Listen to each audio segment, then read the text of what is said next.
তোর হিল্লে করতে না পারলে মৃত্যুর পরেও আমার আত্মা যে শান্তি পাবে না।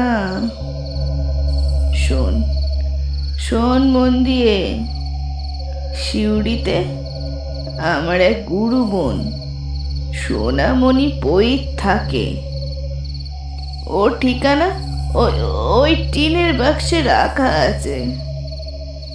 আমার কিছু হলে তুই ওর কাছে চলে যাস। সে হবে ক্ষণ।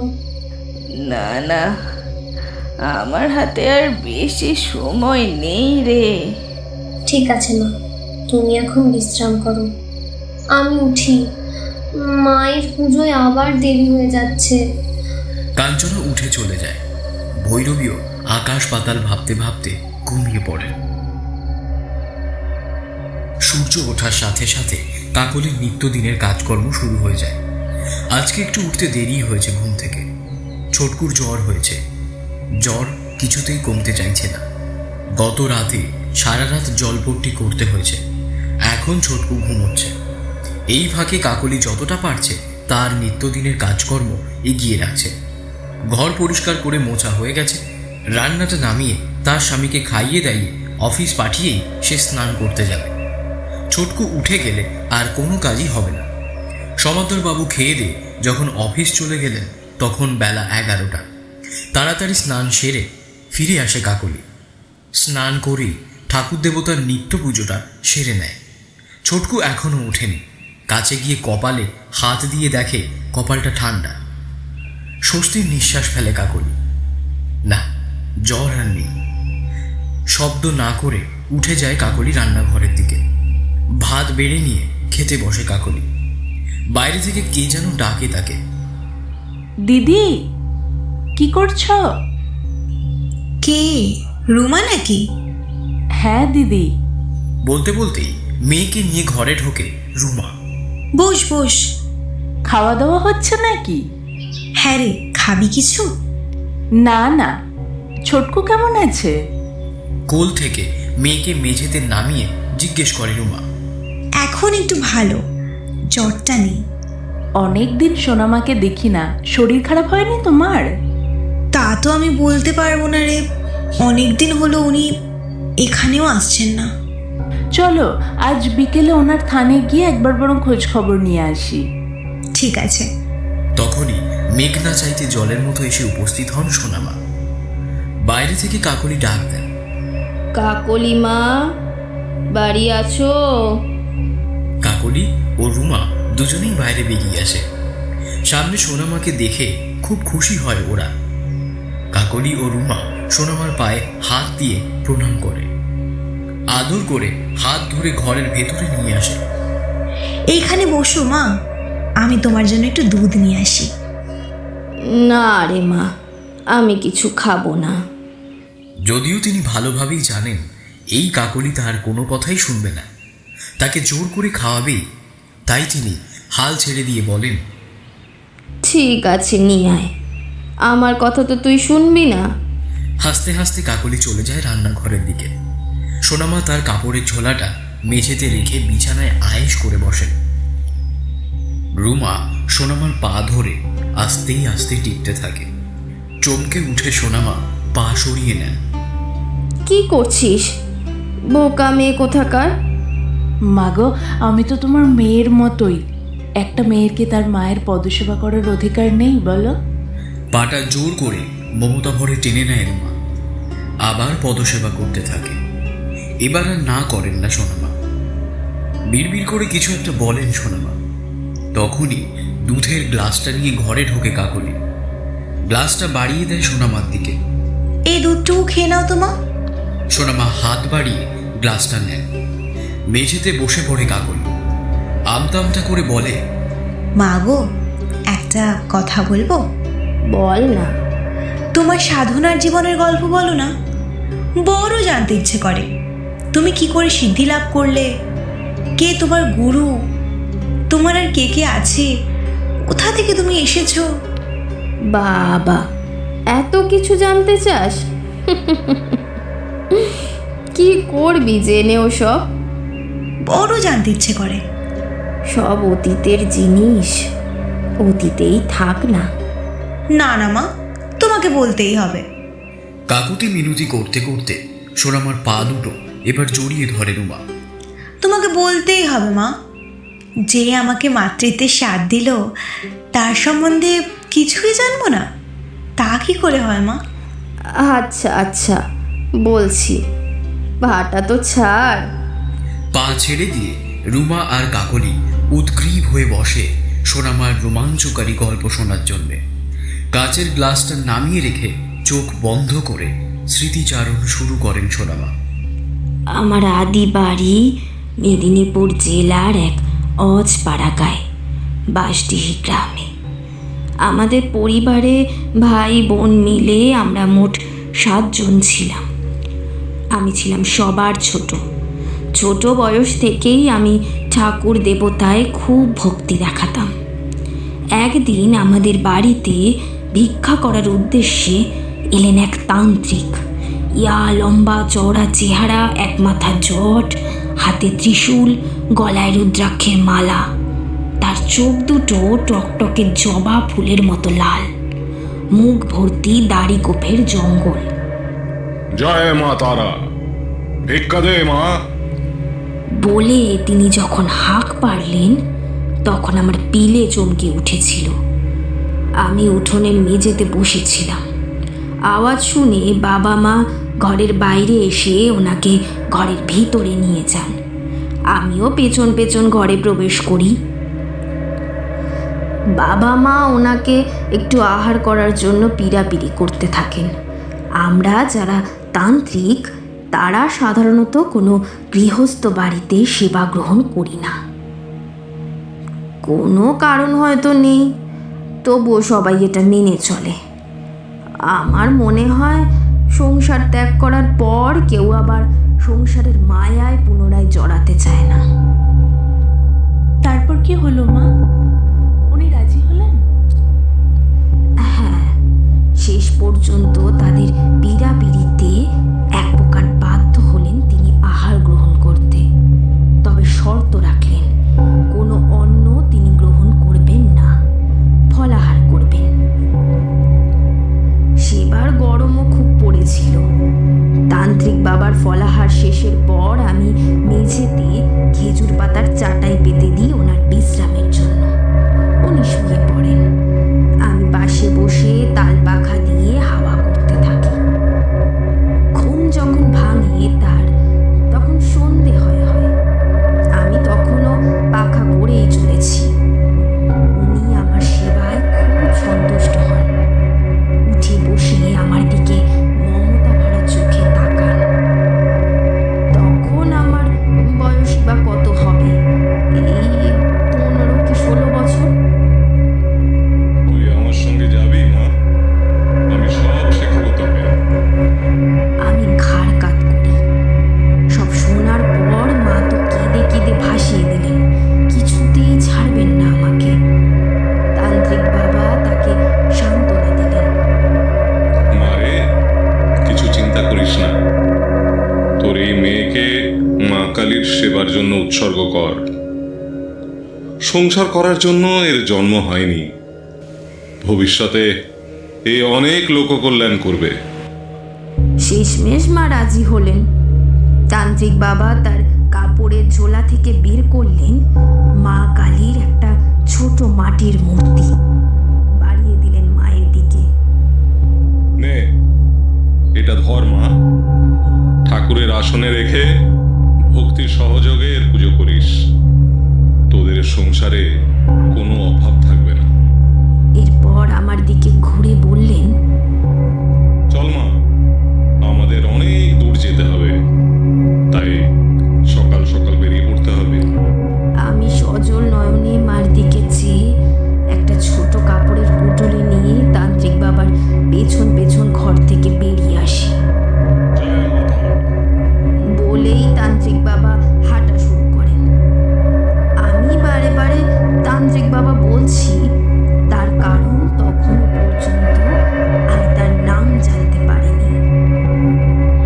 আমরা অনেক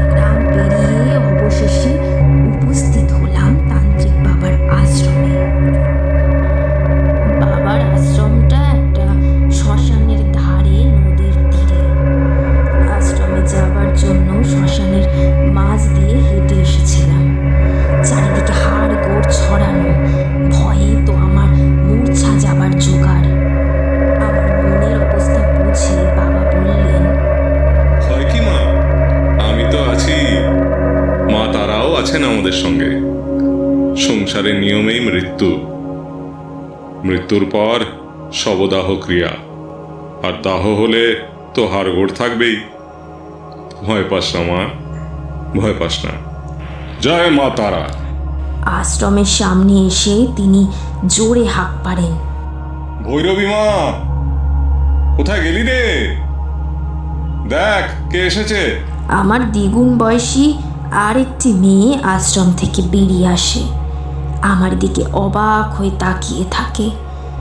আমার হাত ধরে সে আমাকে আশ্রমের ভেতরে নিয়ে যায়, যেন কতদিনকার চেনা, কতদিন পরে নিজের বোন ফিরে এসেছে। পেছন পেছন তান্ত্রিক বাবাও ঘরে প্রবেশ করেন, মাটিতে আসন পেতে বসে পড়েন। একটু জল দে তো মা। বলেই তিনি পাশে রাখা নর করটিটা বাড়িয়ে দেন ভৈরবীর দিকে। ভৈরবী তাতেই কুজো থেকে জল ঢেলে দেয়। বাবা জলটা এক চুমুকে পান করে কলটিটা নিচে নামিয়ে রাখেন। শোন মা, ভৈরবীর দীক্ষা হয়ে গেছে, এই নামটা আমারই দেওয়া। ওর যত কিছু পুরনো সব ত্যাগ করতে হয়েছে ওকে। তোকেও কালকেই দীক্ষা দেব। তোরও নতুন নামকরণ হবে। পুরনো সব কিছু ভুলে এই নতুন নাম নিয়েই সারা জীবন বেঁচে থাকতে হবে। সাধনা শেষে তোকে ও ভৈরবীকে চলে যেতে হবে লোকালয়ে, লোককল্যাণ করার জন্য। যা, এখন বিশ্রাম কর, কাল কাক ভোরে তোর দীক্ষা পর্ব শুরু হবে। সকালে সূর্যের কিরণ ধরণী ছোঁয়ার সাথে সাথেই ঘুম ভেঙে গেল আমার। আমি ভৈরবীর সাথে বাইরে বেরিয়ে আসি। বাইরে বেরিয়ে দেখি তান্ত্রিক বাবা দীক্ষার সব জিনিসপত্র গুছিয়ে আমার জন্য প্রতীক্ষা করছেন। এই নে মা, এই কাপড়টা ধর। ওই নদীতে গিয়ে তুই চান করে নিজেকে শুদ্ধ করে নিয়ে এই কাপড়টা পরে আয়। কাপড়টা হাতে নিয়ে দেখি একটা লাল আলখাল্লা। ভৈরবী, ওকে নিয়ে যা। আমি ভৈরবীর সাথে এগিয়ে যাই নদীর দিকে। নতুন জীবনের প্রস্তুতি নিতে আমি নদীতে ডুব দিই। শুদ্ধ হয়ে কাপড় পরিধান করে ফিরে আসি বাবার কাছে। ওনার সামনে একটা লাল আসন পাতা। আমি বসে পড়ি। শোন মা, আমার নাম ভৈরবানন্দ। আমি তারা মন্ত্রে তন্ত্র সাধনা করে সিদ্ধি লাভ করেছি, কিন্তু আমি তোকে কালী মন্ত্রে দীক্ষিত করব। তারা মার পথ তোর জন্য নয়। দীক্ষার পর তোর নামকরণ করব। তুই আর ভৈরবী হবি গুরু বোন, আমি হব তোদের গুরু। ঠিক আছে বাবা। তান্ত্রিক বাবা যজ্ঞের আগুন প্রজ্বলিত করেন, বিভিন্ন ধার্মিক মন্ত্র উচ্চারণ করতে থাকেন। ঘণ্টাখানেক পরে সম্পন্ন হয় আমার দীক্ষা পর্ব। আমার নতুন নামকরণ হয় সোনামণি। আমি গুরুদেব বলে গুরু ভৈরবানন্দের চরণ স্পর্শ করি। গুরুদেব আমার মাথায় হাত রেখে আশীর্বাদ করেন। সিদ্ধি লাভ হোক তোর, কিন্তু মনে রাখিস মা, সিদ্ধি লাভের পর কোনো দিন বাজে কাজে এই সিদ্ধিকে প্রয়োগ করবি না। আবার নিজের লাভের জন্য এই সিদ্ধির ক্ষমতাকে ব্যবহার করবি না। সর্বদা লোককল্যাণ করবি। কথা দে আমাকে। আমি কথা দিলাম গুরুদেব। মা তারা তোর মঙ্গল করুন। আমি ধীরে ধীরে গুরুদেবের কাছ থেকে তন্ত্র সাধনা শিখতে লাগলাম। আমার সঙ্গে সঙ্গে ভৈরবীও শিখতে লাগলো। বছর দুয়েকের মধ্যেই আমরা মারণ, উচ্চাটন, বশীকরণ ইত্যাদি বিদ্যা শিখে ফেললাম। তার সঙ্গে শিখলাম তন্ত্রের আরও অনেক অজানা রহস্য, যা গুরুর কৃপা ছাড়া কোনো মতেই সম্ভব ছিল না। একদিন গুরুদেব আমাদের দুজনকে ডেকে বললেন, শোন রে, কাল থেকে তোদের সব সাধনা শেখাবো। যেভাবে বলবো সেভাবেই করবি। এ খুব কঠিন সাধনা। সিদ্ধি লাভ করার পর তোদের শিক্ষাদান করা আমার সম্পূর্ণ হবে। তারপরে তোরা চলে যাবি তন্ত্রের পীঠস্থান ও মহাতীর্থ কামাখ্যায় নতুন করে তন্ত্র সাধনা করার জন্য। গুরুদেব, আপনি তো বললেন আমাদের শেখা শেষ হবে সব সাধনা করার পরে, তাহলে আবার কামাখ্যায় কেন? মারে, শেখার কি শেষ আছে? তোরা তো তন্ত্রের সাগর থেকে 1 চামচ জল পান করেছিস মাত্র। এখনো অনেক বাকি আছে, অনেক রাস্তা অতিক্রম করতে হবে। শুধু সঙ্গে আমি থাকবো না, এই যা, কিন্তু আমার আশীর্বাদ সব সময় তোদের সাথে থাকবে। আমরা দুজনে চুপ করে দাঁড়িয়ে থাকি গুরুদেবের কথা শুনে। সকাল সকাল ঘুম ভেঙে যায়। বাইরে বেরিয়ে দেখি গুরুদেব মা তারার মূর্তির সামনে বসে এক মনে ধ্যান করছেন। আমি আর ভৈরবী তার ধ্যান ভাঙার অপেক্ষা করতে থাকি। অনেকক্ষণ অপেক্ষা করার পর গুরুদেব চোখ মেলে তাকান। শোন, এই নদীর পাড় ধরে কিছু দূর গেলেই 2টো শব পাওয়া যাবে, ঝোপে আটকে আছে। দুটোই অপঘাতে মৃত্যু। অদ্ভুতভাবে দুটোই সাপের দংশনে মারা গেছে। চল চল, আর দেরি করিস না। শকুন শিয়ালরা সবগুলোর ক্ষতি করার আগেই ও দুটোকে নিয়ে আসতে হবে, অনেক কাজ বাকি আছে। বলেই আসন থেকে উঠে পড়েন তিনি। আমরা দুজনে নদীর পাড় ধরে গুরুদেবের পিছন পিছন হাঁটতে শুরু করি। অনেকটা হাঁটার পর নাকে একটা পচা লাশের দুর্গন্ধ এসে লাগে। আমি আর ভৈরবী দুজনেই নাকে কাপড় চাপা দিই। তলপেটটা কেমন যেন মোচড় দিয়ে ওঠে। গুরুদেব কিন্তু নির্বিকার। এসে গেছি রে। সামনে তাকিয়ে দেখি 2টো লাশ পাশাপাশি ভাসছে। আশেপাশের কুকুরের দল লাশটাকে ঘিরে নিজেদের মধ্যে ঝগড়া করছে। লাশের পেটটা পচে ফুলে গেছে, একটা লাশের এক চোখ খোবলানো, হয়তো কুকুরের দল খুবলে খেয়েছে রাতে। আর একটা লাশের তো একটা কান নেই। সত্যি মানে নরকের মতো পরিবেশ। আমাদেরকে দেখে কুকুরগুলো লাশ দুটো ছেড়ে কিছুটা দূরে গিয়ে দাঁড়ায়, মুখ দিয়ে একটা জান্তব শব্দ করতে থাকে। লাশের অনেকখানি ক্ষতি করে দিয়েছে রে, তবুও যা আছে এতেই হয়ে যাবে। বলেই একটা লাশ গুরুদেব তুলে নেন বাম কাঁধের ওপর। এভাবে হা করে দাঁড়িয়ে থাকিস না। তোরা দুজনে ধরাধরি করে এই লাশটাকে আমার ডান কাঁধে তুলে দে। গুরুদেবের কথা শুনে তখন আমার হাত পা পিঠের মধ্যে ঢুকে যেতে চাইল। একে তো সবটার একটা চোখ খোবলানো, জায়গাটা গর্ত মতন হয়ে আছে, আর একটা চোখ বন্ধ। চোখ বন্ধ হলেও মনে হচ্ছিল যেন লাশটা ড্যাব ড্যাব করে ক্রূর দৃষ্টিতে আমার দিকে তাকিয়ে আছে। আমি ভয়ে চোখ বন্ধ করে ফেলি। কি হলো, তাড়াতাড়ি কর। তাড়া দেন গুরুদেব। আমি চোখ বন্ধ করে লাশের পা দুটোকে ধরি। হাতের আঙুলগুলো চটচট করতে থাকে। চোখ খুলে দেখি পা ধরাতে পচা মাংস পা থেকে উঠে এসে আমার আঙুলগুলোতে লেগেছে। ভৈরবী সবের মাথাটা ধরে একদিক দিয়ে। আমরা দুজনে ধরাধরি করে অনেক কষ্টে গুরুদেবের ডান কাঁধে সবটাকে তুলে দিই। চল বলেই হাঁটা দেন গুরুদেব। কিছুটা হাঁটার পর গুরুদেবের জোরে জোরে নিঃশ্বাস পড়ার শব্দ আমরা শুনতে পাই। লাশগুলো পচে যাওয়ার কারণে অসম্ভব ভারী হয়ে উঠেছিল। গুরুদেবের মতো এত শক্তিশালী মানুষেরও লাশ দুটো বয়ে নিয়ে যেতে কষ্ট হচ্ছে। ঘন ঘন নিঃশ্বাস পড়ছিল গুরুদেবের।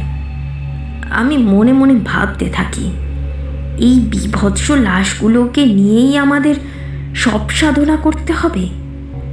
পারবো তো এই সাধনা করতে? মা কালী জানেন। সবগুলোকে নিয়ে এসে মাটিতে নামিয়ে রাখেন গুরুদেব। সামনের পাত্র থেকে জল তুলে হাত পা পরিষ্কার করেন।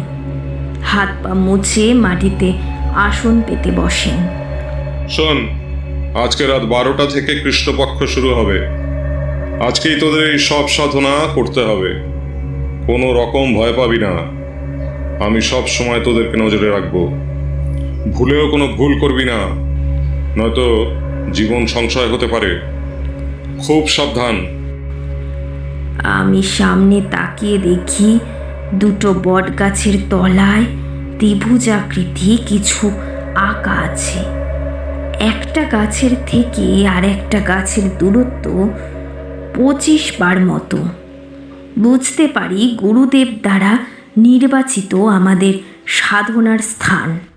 এরপর তোরা নিজের নিজের গাত্র বন্ধন করে সবের উপর আসন করে বসবি। চোখ বন্ধ করে দু চোখের মাঝে মনকে কেন্দ্রিত করে যে মন্ত্র তোদের দিয়েছি তা সূর্য ওঠা পর্যন্ত জপ করতে থাকবি। তবেই তোরা সব সাধনায় সিদ্ধ হতে পারবি। আবার বলছি, ভয় পাবি না। আমি এখান থেকেই ধ্যান যোগে তোদের লক্ষ্য রাখবো। এ তো খুবই সোজা গুরুদেব। বলে ওঠে ভৈরবী। না রে মা, অত সোজা না। তুই একটা আত্মাকে তোর বশে আনতে যাচ্ছিস। ও কি অত সহজে তা হতে দেবে? পদে পদে বাধার সৃষ্টি করবে, নানা রকম ভাবে তোদের প্রলোভন দেখাবে। এমনকি আমার গলার স্বর নকল করে তোদের ধ্যান ভাঙানোর চেষ্টা করবে। কিন্তু তোরা কোনো মতেই চোখ খুলবি না। গভীরভাবে ধ্যান করে যাবি সূর্য না ওঠা পর্যন্ত। ধ্যান যদি ভঙ্গ হয় তবে আমিও তোদের বাঁচাতে পারবো কিনা বলা মুশকিল। মা তারা তোদের মঙ্গল করবে। এরপর সেই মহালগ্ন উপস্থিত হলো। কৃষ্ণপক্ষ শুরু হয়ে গেছে। সামনের শ্মশানটায় এক আজব নীরবতা বিরাজ করছে। কিসের ভয়ে যেন শিয়াল কুকুরগুলো পর্যন্ত ডাকছে না। সারা প্রকৃতি নিশ্চুপ নিথর, কোনো আগাম বিপদের পূর্বাভাস দিচ্ছে। আমরা দুজনে গুরুদেবকে প্রণাম করে যেই নদীর দিকে এগিয়ে যাব, পেছন থেকে গুরুদেব বলে ওঠেন, শোন রে মা, স্নান করে নতুন বস্ত্র পরিধান করে ফেরার সময় ভুলেও পেছনে তাকাবি না। এক মনে মন্ত্র জপ করতে করতে ফিরে আসবি। শুদ্ধ কাপড় পরিধান করার সাথে সাথেই তোদের পরীক্ষা নেওয়া শুরু হয়ে যাবে। মা তারা তোদের মঙ্গল করুন। আমরা মনে মনে দৃঢ় প্রতিজ্ঞ হয়ে সামনের দিকে এগিয়ে যেতে থাকি। নদীর চারিধারে একটা আশ্চর্য ধরনের নীরবতা বিরাজ করছে। মনে মনে জয় মা কালী বলে নদীতে ডুব দিই আমরা। নতুন বস্ত্র পরিধান করে ফিরতে থাকি আমাদের সাধনা স্থলের দিকে। চারিদিকে ঘুটঘুটে অন্ধকার। নিজের হাত পাগুলোও যেন ভালো করে চোখে পড়ছে না। কিছু দূর হাঁটার পরে পেছনে একটা পা ঘষতে ঘষতে চলার শব্দ পাই। শব্দটা খুব দ্রুত আমাদের দিকে এগিয়ে আসতে চাইছে। আমাদের থেকে হাত 10 দূরে শব্দটা আবার থেমে যায়।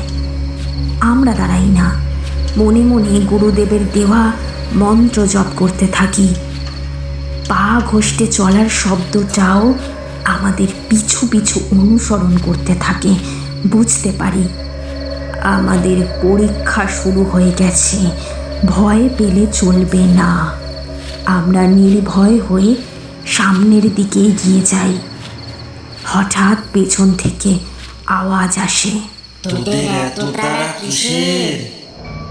পেছনে তাকা, দেখ তোদের জন্য কত অলংকার নিয়ে এসেছি।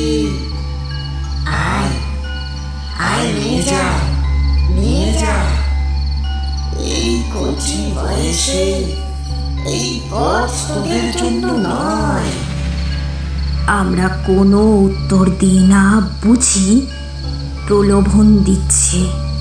গুরুদেব বারবার বলেছেন পেছনে না তাকাতে, তাকালেই বিপদ অবশ্যম্ভাবী। আমরা দ্রুত গতিতে এগিয়ে যাই। কিছুক্ষণ পরেই আশ্রমে এসে পৌঁছাই। শব্দটাও আশ্চর্যজনকভাবে উধাও হয়েছে।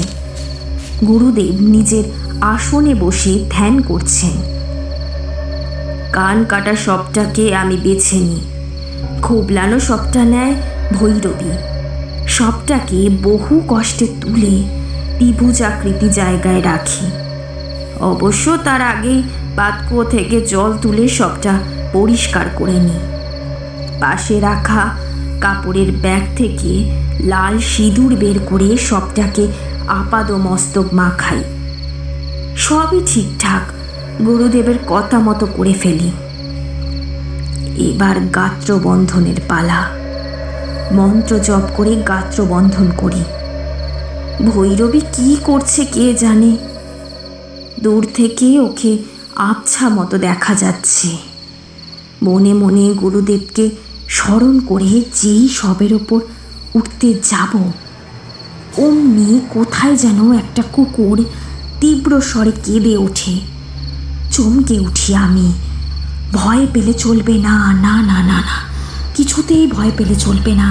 নিজেই নিজেকে বলি, এই সব সাধনায় আমাকে সিদ্ধি লাভ করতেই হবে। আশেপাশের পরিবেশ আশ্চর্যজনকভাবে শান্ত। গাছের পাতা পর্যন্ত নড়ছে না। অন্ধকার আরও গাঢ় হচ্ছে, গ্রাস করতে চাইছে আমাকে। মনে হয় ওরাও চায় না যে আমি সিদ্ধি লাভ করি, কিন্তু আমি অনড়। সিদ্ধি লাভ আমাকে করতেই হবে। আমি সব ভয় ডর ঝেড়ে সবের ওপর উঠে পড়ি। আসন করে বসি। সবের ওপর বসার পর মনে হলো আমি সবের ভেতরে অনেকখানি ঢুকে গেছি। সবটা পচে গেছিল বলেই হয়তো এরকম মনে হচ্ছিল। কুকুরটা আবার কেঁদে ওঠে। পাশে কোত্থেকে একটা পেঁচা কর্কশ স্বরে হুতুম হুতুম করে ডেকে ওঠে। মনে হলো যেন আমাকে সাবধান করছে। আমি ধীরে ধীরে মনকে দু চোখের মাঝখানে কেন্দ্রিত করি। মনে মনে শুরু করি গুরুদেবের দেওয়া মন্ত্র উচ্চারণ। এভাবে কতক্ষণ কেটেছে আমি জানি না। আমি ধ্যানের আরও গভীরে প্রবেশ করি। বাহ্য জ্ঞান লোপ পায় আমার। অবশ্য ধ্যানের গভীরে যাবার আগে অনেক কিছুই অনুভব করি আমি। সবে ধ্যানের গভীরে প্রবেশ করেছি, ঠিক তখনই মনে হলো যেন সবটা একবার নড়ে উঠল। জোরে জোরে কাঁপতে লাগলো সবটা। মনে হচ্ছিল আমাকে ঝেড়ে ফেলে দিতে চায় তার শরীর থেকে। আমি আরও নিবিষ্ট মনে ধ্যান করতে থাকি। সবের নড়াচড়া একসময় বন্ধ হয়ে যায়। কিছুক্ষণ সব চুপচাপ। এবার গভীর দীর্ঘ নিঃশ্বাসের শব্দ শুনতে পেলাম আমি। মনে হলো যেন সবটা হাহাকার করে কাঁদছে। পায়ে হিমশীতল নিঃশ্বাস অনুভব করলাম। তবুও আমি অনড়। কিছুক্ষণ আবার চুপচাপ। আমি ধ্যান করেই চলেছি। সূর্য ওঠা পর্যন্ত আমাকে ধ্যান করে যেতেই হবে। হঠাৎ মনে হলো আমার পায়ের তলায় কেউ যেন সুরসুরি দিচ্ছে। আঙুলগুলো কি প্রচণ্ড রকমের ঠান্ডা। বরফকেও হার মানায়। সবের আত্মাটা শত চেষ্টা করেও আমার ধ্যান ভাঙাতে পারল না। তারপরে হঠাৎ করেই শুরু হলো তীব্র হাওয়া। কি তার গতিবেগ! মনে হয় সব উড়িয়ে নিয়ে যাবে। আমার চারধারের পরিবেশ ধীরে ধীরে ঠান্ডা থেকে ঠান্ডাতর হতে শুরু করলো। তার সঙ্গে শুরু হলো ঘুঙুরের আওয়াজ। আমাকে শব্দটা গোল করে প্রদক্ষিণ করছিল। গাত্রবন্ধন থাকায় আমার কোনো রূপ ক্ষতি করতে পারছিল না। ধীরে ধীরে সব শান্ত হয়ে গেল। ঝড় থেমে গেল। আমিও বাহ্য জ্ঞান হারিয়ে ধ্যানের আরও গভীরে প্রবেশ করলাম। সকাল হবার সাথে সাথেই পাখিদের চিৎকার শুরু হলো। আমি তখনও মন্ত্র জপ করে চলেছি, ভয়ে চোখ খুলছি না।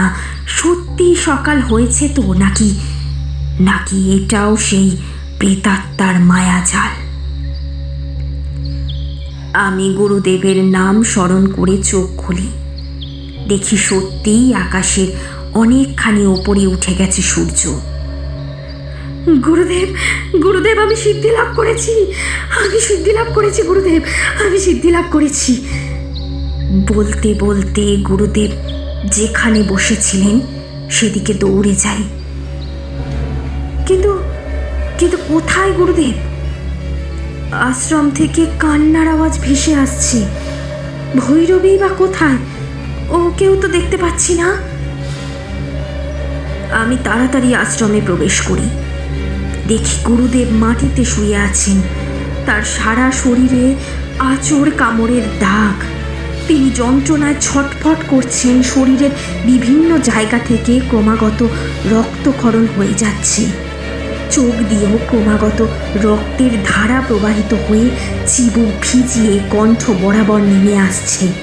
গুরুদেবের বুকটা হাঁপড়ের মতো ওঠানামা করছে, নিঃশ্বাস নিতেও কষ্ট হচ্ছে মনে হয়। আমি গুরুদেবের পাশে বসে ওনার মাথাটা কোলে তুলে নিই।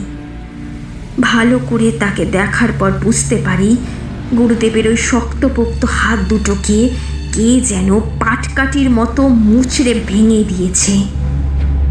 অন্য কেউ হলে হয়তো এতক্ষণে পৃথিবীর মায়া ত্যাগ করে পাড়ি দিত অজানা লোকের উদ্দেশ্যে। নিহাত গুরুদেব অতীব শক্ত পুরুষ, তাই এখনও টিকে আছেন, মৃত্যুর সঙ্গে পাঞ্জা লড়ছেন। তবে বেশিক্ষণ তিনি বাঁচবেন না ভেবেই মনটা উদাস হয়ে যায়। কিন্তু আমি বুঝতে পারি না গুরুদেবের এই দশা কি করে হলো। পাশে বসে ভৈরবী ক্রমাগত কেঁদেই চলেছে। আমি আমি দায়ী, আমি দায়ী, গুরুদেবের এই অবস্থার জন্য আমি দায়ী, আমি দায়ী। কাঁদতে কাঁদতে বলে ভৈরবী, তুই নিজেকে দোষ দিস না, এ বিধির লিখন, তুই তো নিমিত্ত মাত্র। অতি কষ্টে বলেন গুরুদেব, গুরুদেব, গুরুদেব, আমার সাধনা সফল হয়েছে বলে উঠি আমি। গুরুদেব অতি কষ্টে তার ভাঙা হাতটা তুলে আমার মাথায় রাখেন। যন্ত্রণাযুক্ত মুখে ক্ষীণ একটা প্রশান্তির হাসি দেখতে পাই। মাথায় হাত রেখে বলেন, মা, তোর মঙ্গল হোক, লোককল্যাণ করিস। ভৈরবীর দিকে তাকিয়ে বলেন, তুই তুই আর কাঁদিস না মা, তোর সাধনা সফল হয়নি, হয়তো আমারই ভুল। তুই আর তন্ত্রের রাস্তায় হাঁটিস না মা, যতদিন বাঁচবি মা কালীর সেবা সেবা করিস। অতি কষ্টে কথাগুলো বলে তিনি থেমে যান। বার দুয়েক রক্ত বমি করেন, ঘন ঘন নিঃশ্বাস পড়তে থাকে তার। হাতটা আস্তে আস্তে আমার মাথা থেকে নেমে মাটিতে পড়ে। ধপ করে একটা শব্দ হয়, বুঝি সব শেষ। গুরুদেব আমাদের ছেড়ে অন্য লোকে পাড়ি দিয়েছেন। গুরুদেব, গুরুদেব! আমি চিৎকার করে কাঁদতে থাকি। আমরা দুই বোন মিলে গুরুদেবের শেষ কৃত্য সম্পন্ন করি। সব কিছু হয়ে যাবার পর আমরা দুজন আশ্রমে থাকাই মনস্থির করি। বেশ কয়েকটা দিন আমরা আশ্রমে কাটিয়ে দিই। ভৈরবী এখন মোটামুটি শান্ত। সকালে আশ্রমে বসে আমরা দুজনে কথা বলছিলাম। এখানে আর থাকতে ভালো লাগছে না ভৈরবী, বড় ফাঁকা ফাঁকা লাগছে। ভাবছি এ জায়গা ত্যাগ করে আমি অন্য কোথাও চলে যাব। ভালো লাগছে না। তা কোথায় যাবি? ভাবছি গুরুদেবের কথা মতো আমি কামাখ্যায় চলে যাব। আগের তন্ত্র সাধনা আমি ওখানেই করব। আর তুই? আমি তো সফল হতে পারলাম না। মা কালীর সেবা করে বাকি দিনগুলো কাটিয়ে দেব। ঠিক আছে, আমরা ধ্যান যোগে একে অপরের সঙ্গে যোগাযোগ রাখব। আর গুরুদেবের এই জিনিসগুলো তো এইভাবে ফেলে রাখা যায় না। এগুলোর কি হবে? আমি বলে উঠি, সোনামণি, গুরুদেবের সিদ্ধমালাটা তুই নিয়ে নে। এটা তোকে লোক কল্যাণ করবার সময় সাহায্য করবে। আর এই করটিটা আমি নিচ্ছি। বেশ, তাই হোক। তবে যাবার আগে আমার খুব জানতে ইচ্ছে করছে সেই সাধনার রাতের কথা। কি হয়েছিল সেদিন? আমার কথা শোনার পর ভৈরবীর মুখটা ভয়ে কুঁকড়ে ওঠে। মনে হলো ওই দিনকার ঘটনাও স্মরণ করতে চাইছে না। আমি আলতো করে ওর কাঁধে হাত রাখি। চমকে ওঠে ভৈরবী। বল, ভয় পাস না। সবে সিঁদুর মাখিয়ে আমি যখন সবের উপরে উঠে ধ্যান শুরু করলাম, তখন শুনতে পাই কুকুরের কান্না। সব সব নড়ে ওঠে। তবু আমি স্থির থাকি। দীর্ঘ নিঃশ্বাসের আওয়াজ পাই। শরীরের অঙ্গে প্রত্যঙ্গে ঠান্ডা হিমশীতল হাওয়ার আভাস পাই। তবু আমি ধ্যানরত অবস্থায় বসে থাকি। তারপর হঠাৎ হঠাৎ মনে হলো আমার পায়ের তলায় গিয়ে যেন সুরসুরি দিচ্ছে। এত কিছু পরপর ঘটতে থাকায় আমি ধ্যানে মন কেন্দ্রিত করতে পারছিলাম না। হঠাৎ করে ধ্যানটা ভেঙে যায়। চোখ খোলার পর প্রথমেই দৃষ্টি যায় সবের খোবলানো চোখের ওপরে। দেখি ভয়ে থমকে যায় ভৈরবী। মুখটা কুঁকড়ে ওঠে। মনে হচ্ছিল ওর ঠোঁট দুটো শব্দের সঙ্গে তাল মেলাতে পারছে না। থরথর করে কাঁপছে। নাকের পাটা দুটো অস্বাভাবিকভাবে ফুলে উঠেছে। ঘন ঘন শ্বাস নিচ্ছে। কি দেখলি বল?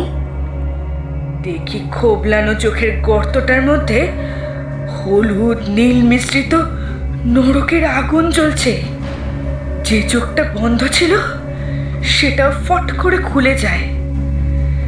এক চক্ষু সবটা কটমট করে আমার দিকে তাকিয়ে আছে যেন। নরকের আগুন আর ক্রোধ মিশ্রিত ঘৃণা চড়ে পড়ছে ওই চোখ থেকে। আমি আমি ভয় কেঁপে উঠি। সাধনা আমার ভঙ্গ হয়। আমি বুঝি আমার সামনে ঘোর বিপদ। প্রাণ যেতেও আর দেরি নেই বোধ হয়। ঝটকা মেরে সবটা থেকে উঠে বসি আমি। সবের দেহ থেকে ছিটকে পড়ে যাই। মৃত্যু আমার শিয়রে উপস্থিত। আমি আমি থরথর করে কাঁপতে থাকি। মরাটা অট্ট হাসি হাসতে হাসতে আমার দিকে এগিয়ে আসতে থাকে ক্রমশ। পচা গলা দুটো হাত সামনের দিকে প্রসারিত করে এগিয়ে আসতে থাকে। কাছে, আরো আরো কাছে। আমাদের মধ্যেকার দূরত্ব কমতে থাকে। আমি চোখ বুজে ভয় চিৎকার করে উঠি, গুরুদেব, গুরুদেব, আমাকে রক্ষা করুন। গুরুদেবের গলার আওয়াজ পাই। তারপরেই আমার শরীরের ওপরে কি যেন এসে পড়ে। চোখ খুলে দেখি গুরুদেবের সাধনা করার রুদ্রাক্ষের মালাটা আমার উপরে এসে পড়েছে। ক্ষুদিত ক্রোধার্ত সবটা থমকে যায় আমার সামনে এসে। আমাকে স্পর্শ করতে পারে না ওই মালার জন্য। শিকার হাত থেকে ফসকে যাওয়ায় সব রাগ গিয়ে পড়ে গুরুদেবের ওপরে। ক্রোধে অন্ধ হয়ে সবটা ছুটে যায় গুরুদেবের দিকে। প্রচণ্ড কালবৈশাখী ঝড় রূপে আছড়ে পড়ে গুরুদেবের ওপরে। গুরুদেবকে আর দেখতে পাই না। তিনি যেখানে দাঁড়িয়েছিলেন সেইখানে ধুলা পাতা মিশ্রিত ঝড়ের কুণ্ডলি পাক খেয়ে খেয়ে গোল হয়ে ঘুরতে থাকে। বুঝলাম, তোকে মারতে না পেরে গুরুদেবকেই মরণ কামড়টা দিয়েছে। এবার বলো, গুরুদেবের মৃত্যুর জন্যে আমি দায়ী নই কি? হ্যাঁ, মহা পাপ করে ফেলেছি যে অজান্তে, মহা পাপ। দু হাতে মুখ ঢেকে কাঁদতে থাকে ভৈরবী। কাঁদিস না, দেখ যা হবার তো হয়ে গেছে। সব কিছু ভুলে এখন নতুন জীবন শুরু কর। আমি সকাল সকাল এই স্থান ত্যাগ করে চলে যাব। কাকলি আর রুমা এক নাগাড়ে সোনামার কথাগুলো যেন গিলছিল। মা থেমে যাওয়াতে ওদের ঘোর কেটে ওঠে। মা গো, কি ভয়ানক! বলে ওঠে রুমা। মা গো, তোমার একবারের তলেও কি ভয় লাগেনি? বলে ওঠে কাকলি। না রে, ভয় পেলে আমার পরিস্থিতিও গুরুদেবের মতোই হতো। আজ উঠি, বুঝলি, অনেক বেলা হয়েছে। আচ্ছা শোন, আমি কয়েকদিনের জন্য বাইরে যাচ্ছি, ফিরতে আমার দেরি হবে। কোথায় যাচ্ছ মা? ওই গুরুবনের গ্রামে। মানে ওই ভৈরবী মার কাছে? হ্যাঁ রে, আজকেই ডাকযোগে একটা চিঠি পেয়েছি। কোনো কারণ লেখেনি, শুধু যেতে বলেছে। আমি ধ্যানযোগে জানতে পারি ওর খুব শরীর খারাপ, মনে হয় বাঁচবে না। যাই, শেষ দেখাটা দেখে আসি। মা গো, এবার ঠান্ডাটা কিন্তু খুব জমিয়ে পড়েছে। একখানা গরম চাদর এনে দিচ্ছি, গায়ে দেবে। ঠিক আছে, দে। না বললে তো তুই শুনবি না, কিন্তু ঘুরে এসে তোকে আবার ওটা ফেরত নিতে হবে। কিন্তু যদি রাজি থাকিস তবেই আমি চাদর নেব, নচেত নয়। ঠিক আছে মা। কাকলি উঠে চলে যায় চাদর আনতে। মা, তোমার অবর্তমানে এখানকার থানের কি হবে? কে দেখবে? সে হবে ক্ষণ, চিন্তা করিস না, আমি লোক রেখে যাব। তোরা এই কদিন নিয়মিত যাস থানে। ঘাড় কাঁধ করে রুমা। চাদর এনে দেয় কাকলি। হাত বাড়িয়ে চাদরটা নিয়ে সোনামা বেরিয়ে যান থানের উদ্দেশ্যে। রাস্তায় যেতে যেতে অনেক কিছুই চিন্তা করছিলেন সোনামা।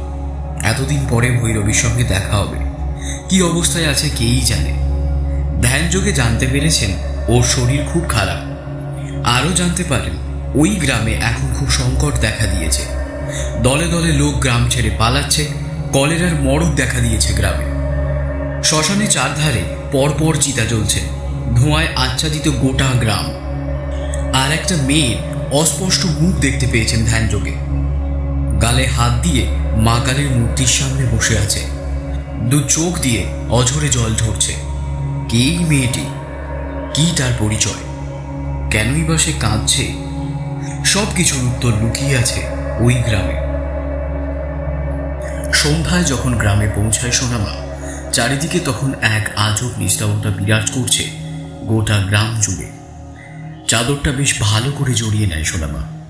ওই তো দূরে একটা আলো দেখা যাচ্ছে। আলো লক্ষ্য করে এগিয়ে যান সোনামা। দোকানি তখন দোকান বন্ধ করছিল। খদ্দেরের আশায় বসে থেকে লাভ নেই। গোটা গ্রামকে কলেরার মড়ক গিলে খেয়েছে। এমন কোনো বাড়ি নেই যেখানে থেকে একটা কি দুটো লাশ বেরোয়নি। মনটা ভালো নেই আর। তার বাড়িটা মা কালীর কৃপায় বেঁচেছিল, কিন্তু বিধিবাম মড়কের আঘাত তার বাড়িতেও এসে পড়েছে। তার ছেলে বিশু ঘন ঘন পায়খানা আর বমিতে কাহিল হয়ে বিছানায় শয্যাগত। এত বড় শরীরটা শুকিয়ে কাঠ হয়ে গেছে, বাঁচবে না হয়তো। মা কালীই জানেন কি হবে।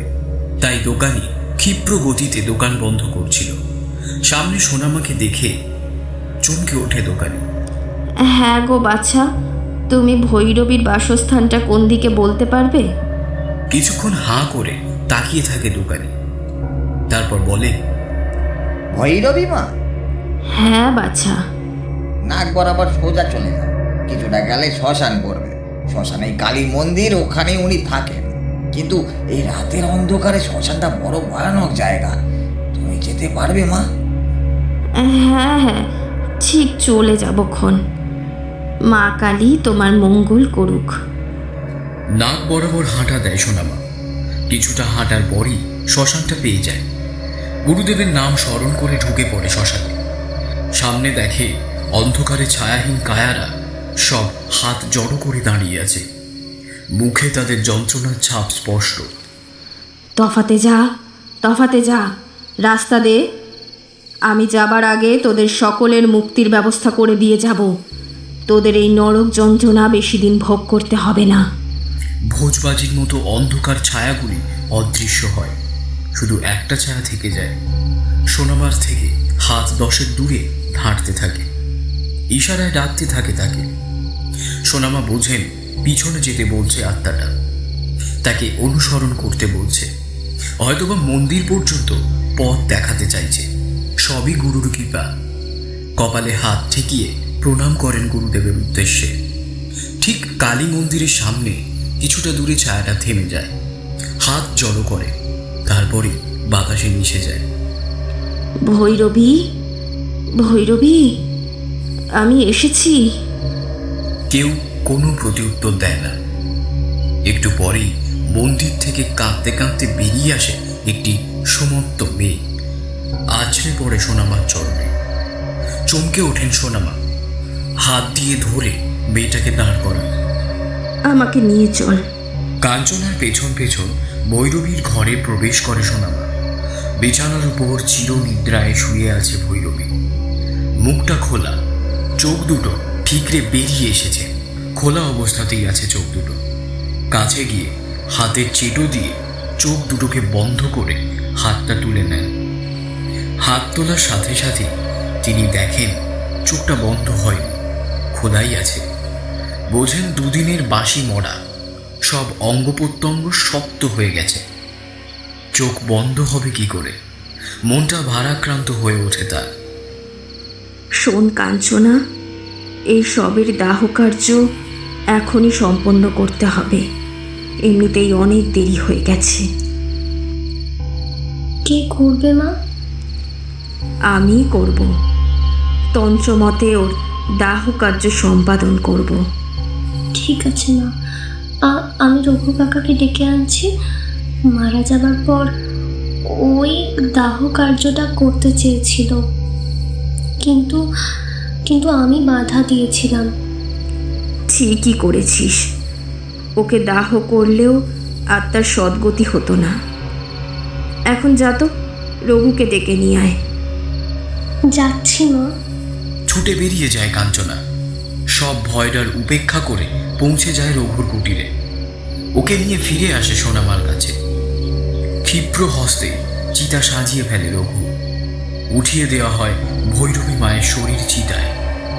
বিড়বিড় করে মন্ত্র বলতে বলতে অগ্নি সংযোগ করেন সোনামা চিতায়। দাউ দাউ করে আগুন জ্বলে ওঠে। কালো ধোঁয়াগুলো কুণ্ডলি পাকিয়ে উপরে উঠতে থাকে। সোনামা ভারাক্রান্ত মনে বিড়বিড় করে বলেন, সব সম্পর্ক শেষ ভৈরবী। গুরুবনের দায়িত্ব আমি পালন করলাম। তোর আত্মার যেন সদ্গতি হয়, তন্ত্র মতে দেহ কার্য সম্পন্ন করে সোনামা। এবার আমার কি হবে মা? আমি কোথায় যাব? আমার যে তিন কুলে কেউ নেই। সোনামার পা দুটো ধরে করুণভাবে বলে ওঠে কাঞ্চনা, তুই ভেতরে গিয়ে বিশ্রাম কর। আমি তোর দায়িত্ব নিলাম। তুই আমার সঙ্গে যাবি। যা যা, অনেক রাত হয়েছে। আর তুমি মা? না রে, মনটা আমার ভালো নেই। আমি এখন ধ্যানে বসবো। বাকি রাতটুকু আমি ধ্যান করেই কাটিয়ে দেব। কাঞ্চনা কিছু বলে না। সে উঠে ভিতরে চলে যায়। সোনামা ভারাক্রান্ত মনেই বসে থাকেন। কিছুক্ষণ বসার পর ঝোলা থেকে আসন বার করেন। গাত্র বন্ধন করে মাটিতে আসন পেতে ধ্যানে বসেন। মনে মনে গুরুদেবকে প্রণাম করে নেন। অনেক সময় কেটে যায়। সোনামার ধ্যান ভঙ্গ হয় না। এখন রাত 2:30। হঠাৎ গ্রামের দিক থেকে আওয়াজ ওঠে, বলো হরি, হরি বল, বলো হরি, হরি বল, বলো হরি। শব্দে চোখ খুলে তাকান সোনামা। ভৈরবীর চিতাটা নিভু নিভু প্রায়। মনে মনে বলেন, আবার হয়তো কেউ গেল। গ্রাম ছাড়খাড় না হওয়া পর্যন্ত এ মড়ক থামবে না। আবার ভারাক্রান্ত মনে চোখ বন্ধ করেন তিনি। ঘুটঘুটে কালো রাত গোটা গ্রামকে ঢেকে রেখেছে। অন্ধকারে বুক চিরে একদল লোক কাঁধে সব নিয়ে চলেছে। কে গেল গো? ঘোষাল খুঁড়ো রাস্তায় লাশ বয়ে নিয়ে যাওয়ায় লোকগুলোকে জিজ্ঞেস করেন। ভিড় থেকে একজন জবাব দেয়, নিতাই গো। ও, বুড়া নিতাই বেঁচে গেল। ছেলেগুলো যা জ্বালাচ্ছিল ওকে। এদিকে বিশুর অবস্থাও ভালো নেই গো খুড়ো, খাবি খাচ্ছে। এই গেল তো সেই গেল। এটা পুড়িয়েই আবার আমরা যাব বিশুর বাড়ি। এদিকে গ্রামে মরা পোড়ানোর লোকেরও অভাব হচ্ছে। লোক পাওয়া না গেলে তো আবার লাশগুলো পড়ে পড়ে পচবে। যাই গো খুড়ো, সাবধানে থেকো। এদিকে শুনছি তেনারা দল বেঁধে ঘোরাফেরা করছেন। দাঁত বের করে হেসে বলে ছেলেটি। নিমাই, নিমাই তার নাম। খুব সাহসী। যাই গো খুড়ো। সব যাত্রীর দলটা হেঁড়ে গলায় বলে, বলো হরি, হরি বল, বলো হরি, হরি বল, বলো হরি, হরি বল। বলতে বলতে সামনের দিকে এগিয়ে যায়। খুঁড়ো গুটি গুটি পায়ে বিশুদের বাড়ির দিকে রওনা হয়। দরজার কাছে পৌঁছে ভিতর থেকে মরা কান্নার আওয়াজ তার কানে আসে। তবে কি বিশু গেল? হতচ্ছাড়া এই গলেরা কাউকে ছাড়বে না দেখছি। দরজা ঠেলে ভিতরে প্রবেশ করেন খুঁড়ো। ভেতরের করুণ অবস্থা বর্ণনা করা যায় না। বিশুর বাবা পাথরের মতো দাঁড়িয়ে আছে। পূর্বে উল্লেখিত দোকানই হলো বিশুর বাবা। খুঁড়ো তার কাঁধে হাত রাখেন। খুঁড়োর দিকে তাকিয়ে হাউ হাউ করে কেঁদে ফেলেন উনি। খুড়ো রে, আমাদের জোয়ান ছোকরাটা চলে গেল রে আমাদের ছেড়ে। এখন আমাদের আর কে দেখবে? শান্ত হ পরাণ, এভাবে কাঁদলে হবে? তুই ভেঙে পড়লে চলবে? আমি পাড়ার ছেলেদের খবর দিচ্ছি, ওরা মরা সরানোর ব্যবস্থা করবে। ওরাই দাহ কার্য সম্পাদন করবে। বেরিয়ে যান খুঁড়ো। কিছুক্ষণ পরে 11 জন ছেলেকে নিয়ে ফিরে আসেন তিনি। রাস্তায় দেখা হয় নিমাইয়ের সাথে। কি রে, এত তাড়াতাড়ি তোর মরা পোড়ানো হয়ে গেল? মরা পুড়ছে খুড়ো, বাকিরা ওখানে আছে। আমি 99টা মরা পুড়িয়েছি, তাই 100টা লো আর সামলাতে পারলাম। চলে এলাম। বেশ করেছিস। ওই ছোকরাগুলো সব ভিতুর ডিম, শ্মশানে যেতে ভয় পাচ্ছে। শ্মশানে যেতে আমি ভয় পাই না, কিন্তু ওখানে যাওয়া যাবে জায়গা নেই। তাহলে কি হবে? চিন্তান্বিত মুখ করে বলেন খুঁড়ো। কিছুই হবে না, 100টা মোড়া আমি পোড়াবো। নদীর পাশে যে সর্ষের ক্ষেতটা আছে ওখানেই সব দাও। ওটা তো মানিকের জমি রে, ফসল ফলে আছে।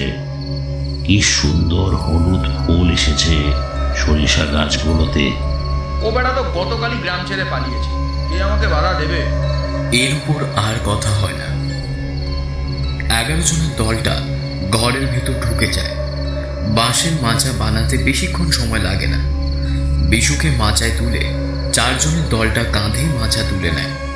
হরিধ্বনি দিতে দিতে নদীর দিকে এগিয়ে যায়। পেছন পেছন চলতে থাকে দলের 7 সদস্য। সরিষার ক্ষেতের ধারে মাচাটা নামিয়ে রাখে। এখানেই দাও কার্য শেষ করো। কিন্তু কি দিয়ে পোড়াবি? কাঠ কোথায়? শোন, তোরা কয়েকজন মিলে নদী পার করে শ্মশানে চলে যা রঘুর কাছে। ওর থেকে কাঠ নিয়ে আমি ততক্ষণে কিছুটা জায়গা পরিষ্কার করে ফেলি। বলে ওঠে নিমাই। ওরা নড়তে চায় না, সব জড়বোধ হয়ে দাঁড়িয়ে থাকে। কি হলো, গেলি না তোরা? এত রাতে আমরা শ্মশানে যেতে পারবো না, ও বড় ভয়ঙ্কর জায়গা। যত সব ভিতর ডিম। ঠিক আছে, আমি যাচ্ছি, কিন্তু অত কাঠ আমি একা বয়ে আনতে পারবো না। তোদের কয়েকজনকেও যেতে হবে। আর বাকিরা এখানে মরা পাহারা দেবে। কি ঠিক আছে?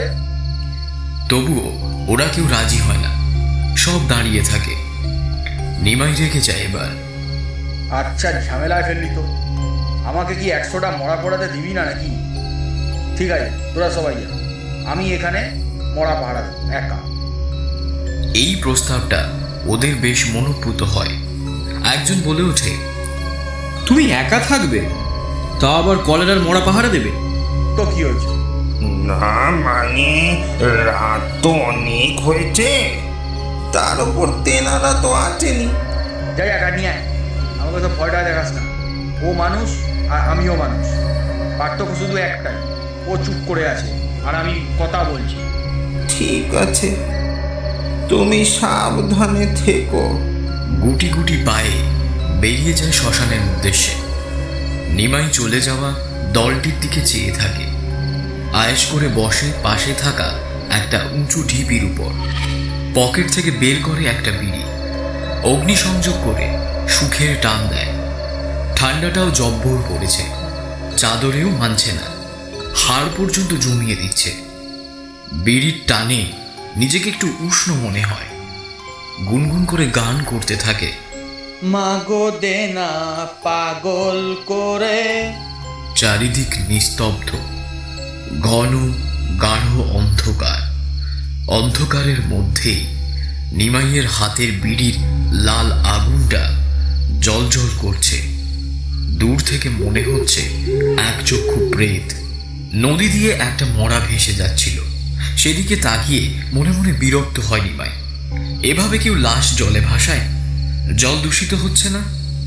কিন্তু কিছু করার নেই, যেভাবে লোক মরছে এরপর হয়তো পুরো নদীটাই লাশে ভরে যাবে। মরাটা ভাসতে ভাসতে এসে আটকে যায় ঠিক নিমাইয়ের সামনে। নিমাই উদাসভাবে চেয়ে থাকে মরাটার দিকে। ওইভাবে পড়ে পড়ে শুয়ে থাকলে হবে? চমকে ওঠে নিমাই। কে কথা বলে? বন্ধুরা কি ফিরে এলো নাকি? না, কাউকেই তো দেখতে পাচ্ছে না। তবে কি হলো? বলি রাত তো শেষ হতে চলল, এভাবে শুয়ে থাকলে হবে? এবার নিমাই ভালো করে লক্ষ্য করে শব্দটা নদীর দিক থেকেই আসছে। মরাটা আবার বলে ওঠে, ভয়ে ভয়ে নিমাইয়ের গায়ের লোমগুলো খাড়া হয়ে যায়। সত্যি মরাটা কথা বলছে। হে ভগবান! সাহস হারায় না নিমাই, চুপ করে বসে থাকে। মরাটা তখনও বলেই চলেছে না কি সুরে, ওই জ্যান্তটাকে আমাদের সঙ্গে নিয়ে চল। এইবার বিশুর মরাটা কথা বলে ওঠে, বেশি ওট করিস না তো, উঠে কি করবো শুনি? কেন, ওই পাশের টাঙ্গে ঘাড় ভেঙে আমাদের সঙ্গী মানা। তুই ভাবছিস আমি চেষ্টা করিনি? চেষ্টা করলে ও এখনো বিড়ি টানছে কি করে? বেশি জ্ঞান দিস না। ও যে টিভিটার উপর বসে আছে তার জন্যই ও এখনো বেঁচে আছে, বুঝলি? কেন? ক্ষণ ক্ষণ করে ওঠে জলের মরাটা। আরে ওই ঢিবিটার ওখানে একটা বিধবাকে কিছুদিন আগে পোড়ানো হয়েছিল। 51টা একাদশী করে মরেছিল বুড়ি। পবিত্র আত্মা, আমি কাছেই যেতে পারছি না। মরা দুটোর কথোপকথন শুনে নিমাইয়ের সারা শরীরে রক্ত শুকিয়ে যায়। প্রাণটা গলায় উঠে আসার উপক্রম হয়। আর সাহস পায় না একা বসে থাকা। নিমাই উঠে পড়ে রক্ষাকারী ঢিপি থেকে। নাক বরাবর দৌড় মারে সরিষা ক্ষেতের ভিতর দিয়ে। বিশুও মাচা থেকে উঠে ওর পেছনে দৌড়তে থাকে, চিৎকার করতে থাকে, আরে থাম থাম, বেশি কষ্ট দিয়ে তোকে মারবো না।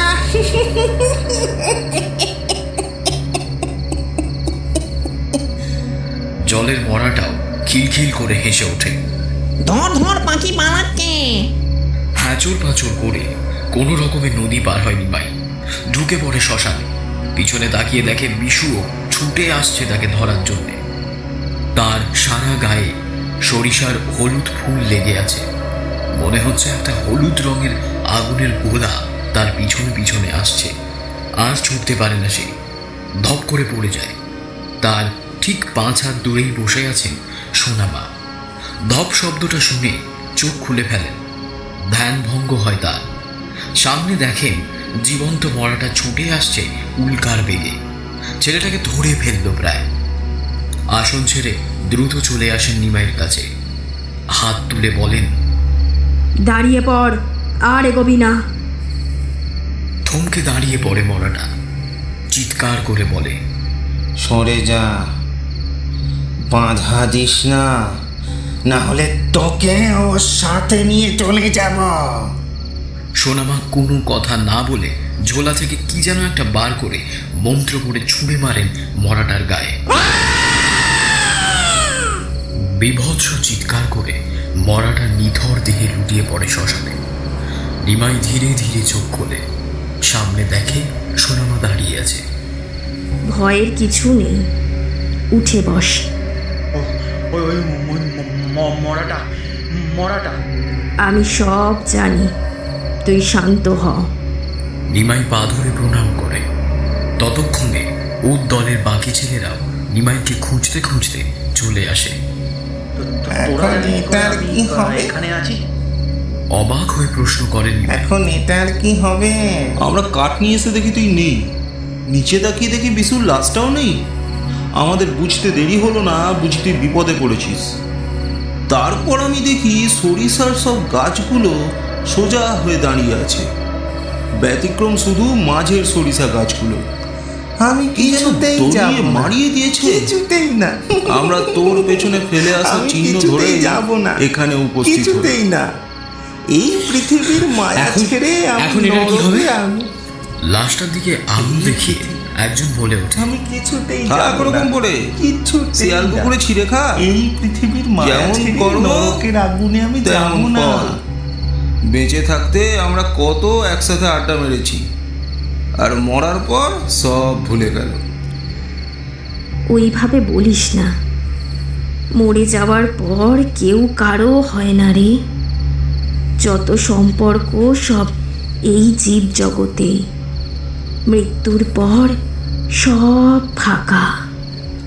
ওদের মাঝপথে থামিয়ে দিয়ে বলে ওঠেন সোনামা। তারপর বলেন, তোরা গ্রামে ফিরে যা, দুপুরে গিয়ে আমি একটা যজ্ঞ অনুষ্ঠান করব। আমি এদের কথা দিয়েছি, এদের মুক্তির ব্যবস্থা আমি করে যাব। আর মা কালীকে ডাক, উনি তোদের গ্রামকে রক্ষা করবেন এই মড়কের হাত থেকে। সব ছেলেরা মৃদু গর্জন করতে করতে গ্রামের দিকে হাঁটা দেয়। সূর্যদেব উঠবো উঠবো করছেন। সূর্য ওঠার সাথে সাথে ধরফর করে উঠে বসে কাঞ্চনা। বাইরে বেরিয়ে আসে, দেখে সোনামা পূর্বের জায়গাতে বসে আছে। মাগো, তুমি এখনো বসে আছো? বিশ্রাম করবে না? বলে ওঠে কাঞ্চনা। তুই উঠে পড়েছিস, ভালোই হলো। একটু গরম গরম চা বানা দেখি, আমি নদীতে একটা ডুব দিয়েই আসছি। আর রঘুকে বলে ওই নিচে পড়ে থাকা লাশটা পোড়ানোর ব্যবস্থা কর। সোনামা চলে যান নদীর দিকে। কাঞ্চনা পুনরায় ঘরে প্রবেশ করে চা বানানোর উদ্দেশ্যে। অবশ্য তার আগে সোনামার কথাগুলো রঘুকে বলে আসে। স্নান করে ফিরে এসে ঘরে আরাম করে বসেন সোনামা। শরীরটা বেশ ঝরঝরে লাগছে স্নান করার পর। এই যে মা, চা। চায়ের মগটা হাতে নেন সোনামা, আলতো করে চুমুক দেন, বলেন, তোর নেওয়ার মতো কিছু থাকলে গুছিয়ে নে, আমাদের এক্ষুনি বেরোতে হবে। আগে গ্রামে যাব, গ্রামবাসীদের কথা দিয়েছি, তারপর ফিরে যাব আমার গ্রামে। ঠিক আছে মা, আমার কিন্তু কিছু নেওয়ার মতো নেই, আমার ছাড়া হাত পা। তবে আর শুধু শুধু দেরি করে লাভ নেই, চল তবে। সোনামা আর কাঞ্চনা শ্মশান আর নদীকে পেছনে রেখে গ্রামের সীমানার সামনে উপস্থিত হয়। ধীরে ধীরে গ্রামে প্রবেশ করে।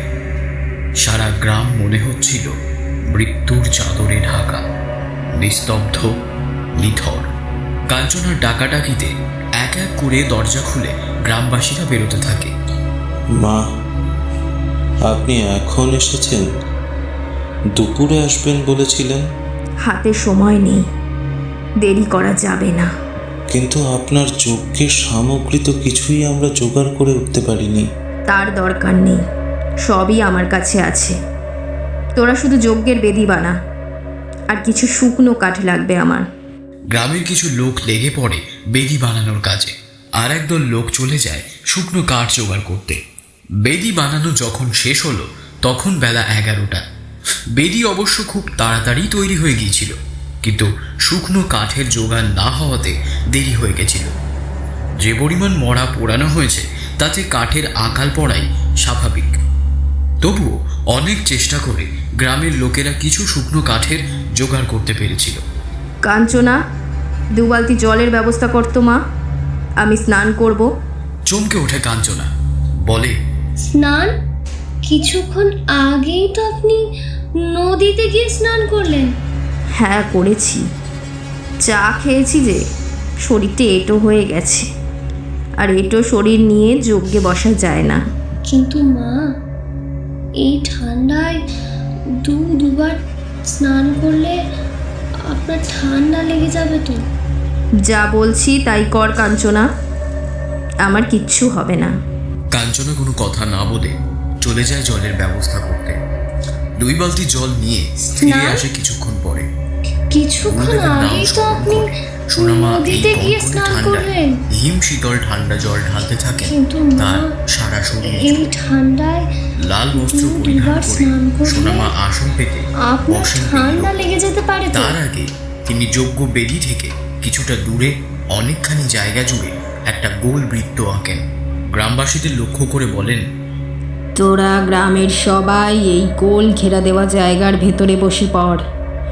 যতক্ষণ যজ্ঞ চলবে ততক্ষণ কেউ ভুল করেও এই রেখা লঙ্ঘন করবি না, করলে আমার আর কিছুই করার থাকবে না, তাই খুব সাবধান। একে একে বেঁচে থাকা সব গ্রামবাসীরা গোল করে ঘেরা অংশটার ভেতর প্রবেশ করে। প্রত্যেকের মুখ ভয়ে শুকিয়ে গেছে। এই দিনের বেলাতেও তাদের গা ছমছম করতে থাকে। গুরুদেবের নাম স্মরণ করে সোনামা যজ্ঞের আগুন প্রজ্বলিত করেন। ঝোলা থেকে বের করেন মানুষের মাথার খুলি দিয়ে তৈরি অর্ধচন্দ্রাকার একটি বাটি। নিচে নামিয়ে রেখে তাতে যজ্ঞের আহুতি দেবার সামগ্রী ভরতে থাকেন। হাতে তুলে নেন একটা মানুষের হাতের হাড়, তা দিয়ে তিনি পাশে একটা গোলাকার দাগ কাটেন। কাঞ্চনাকে ইশারা করে ওটার ভেতরে বসতে বলেন। কাঞ্চনা বাক্য ব্যয় না করে ঢুকে পড়ে ওই গোলটার ভেতর। সোনামা মন্ত্র উচ্চারণ করতে শুরু করেন। ওম এং ক্লিং শ্রীং মহাকালী চামুণ্ডায় রক্ষায় নমো নমঃ। ওম এং ক্লিং শ্রীং মহাকালী চামুণ্ডায় রক্ষায় নমো নমঃ বলেই তিনি করটির বাটি থেকে যজ্ঞহুতির সামগ্রী তুলে নিয়ে আগুনে দিতে থাকেন। ক্রমাগত একই মন্ত্র উচ্চারণ করতে করতে আহুতি দিতে থাকেন। 1080 বার মন্ত্র জপ করার পর গ্রামবাসীরা সবিস্ময়ে লক্ষ্য করে এই দিনের বেলাতেও গোটা আকাশটা আস্তে আস্তে কালো হয়ে আসছে। কালো হতে হতে এমন কালো হয়ে যায় যে এই দিনের বেলাতেও রাত্রির অন্ধকার নেমে আসে। কে বলবে, একটু আগেই সূর্যি ঠাকুর উঁকি দিচ্ছিলেন। শুরু হয় প্রবল বেগে হাওয়া দেওয়া। ঝড়ের রূপ নেয় হাওয়াটা। মনে হচ্ছিল সব কিছু ছাড়খাড় করে তবেই ঝড়টা থামবে। বেদির আগুন দুলে দুলে উঠছিল। সোনামা মন্ত্রোচ্চারণ করেই চলেছেন, তার কোনো হেলদোল নেই। ঝড় তীব্র থেকে তীব্রতর হচ্ছিল, কিন্তু বেদির আগুন নেভাতে পারেনি। হঠাৎ করে ঝড়টা ঝুপ করে থেমে যায়। অন্ধকার এখনো কাটেনি। গ্রামবাসীরা ভয়ে ভয়ে সবই দেখছিল। হঠাৎ করে তারা দেখল কালো কালো ধোঁয়ার কুণ্ডলী কোথা থেকে এসে হাজির হলো। গোল হয়ে ঘুরতে লাগলো যজ্ঞের আগুনের ওপর। অবাক হওয়ার মতো অনেক কিছুই অপেক্ষা করছিল গ্রামবাসীদের জন্যে। তারা বিস্ফারিত নেত্রে দেখল ধোঁয়ার কুণ্ডলীর ভেতর থেকে একটা করে কালো অবয়ব বেরিয়ে এসে ঝাঁপ দিচ্ছে যজ্ঞের আগুনে। আর ঠিক তারপরেই একটা উজ্জ্বল আলোর বিন্দু হয়ে বেরিয়ে আসছে যজ্ঞের বেদি থেকে। উঠে যাচ্ছে ঊর্ধ্বপানে, বিলীন হয়ে যাচ্ছে মহাগগনে। অনেকক্ষণ এই ঘটনার পুনরাবৃত্তি হলো। কালো ধোঁয়ার কুণ্ডলীটাও আস্তে আস্তে পাতলা হচ্ছিল।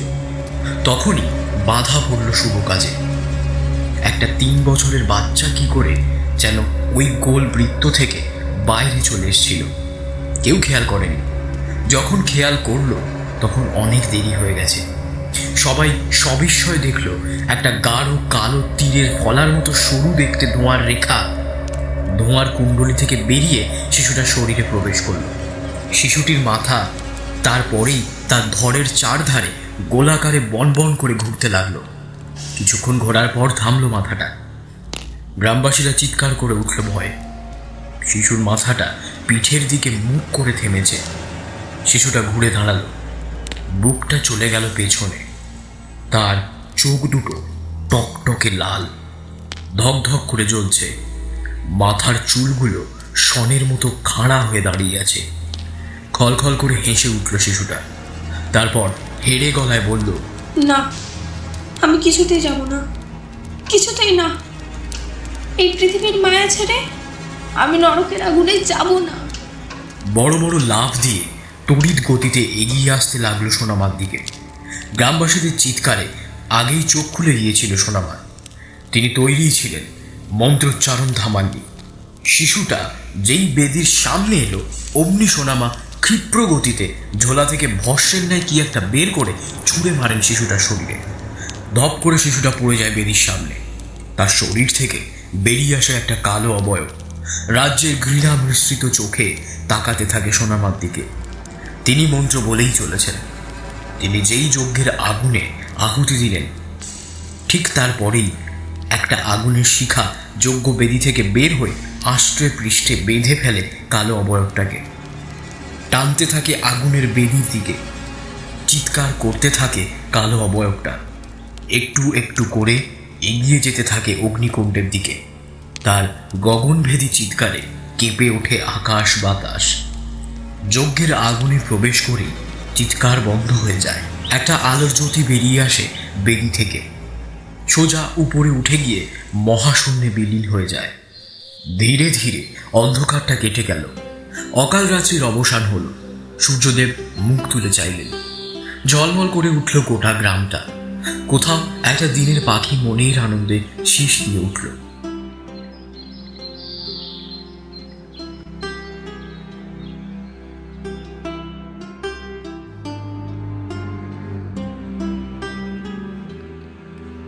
সবাই মুক্তি পেয়ে গেছে।